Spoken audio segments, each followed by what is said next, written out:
نصیب کیسا بھی ہو، نماز اور قرآن سے مدد لے کر اللہ سے جو مانگو ضرور ملتا ہے۔ جب اللہ تمہیں کنارے پر لا کھڑا کر دے تو اس پر کامل یقین رکھو، کیونکہ دو چیزیں ہو سکتی ہیں، یا تو وہ تمہیں تھام لے گا یا تمہیں اڑنا سکھا دے گا۔ جو پتھر میں کیڑوں کو پال سکتا ہے وہی کوئی رستہ نکال سکتا ہے۔ وہ جو کن فیکون کا مالک ہے، ایک وہی یہ مصیبت ٹال سکتا ہے۔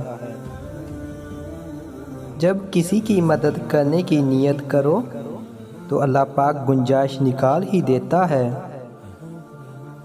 زمانے کا کام ہے مشکل میں ڈالنا، اور اللہ کا کام ہے مشکلوں سے نکلنے کے ہزار راستے نکالنا۔ جب مشورہ اللہ سے مانگا جاتا ہے تو مشورہ بھی ملتا ہے اور غیبی مدد بھی۔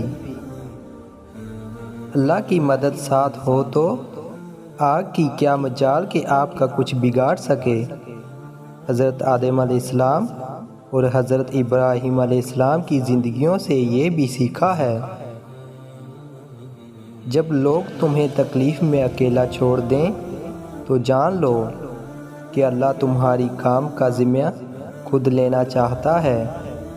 وہ تمہاری حمایت اور مدد کے لیے اللہ ہی کافی ہے۔ زندگی کے ہر موڑ پر جہاں امتحان ہوتے ہیں وہیں اللہ کی مدد بھی موجود ہوتی ہے۔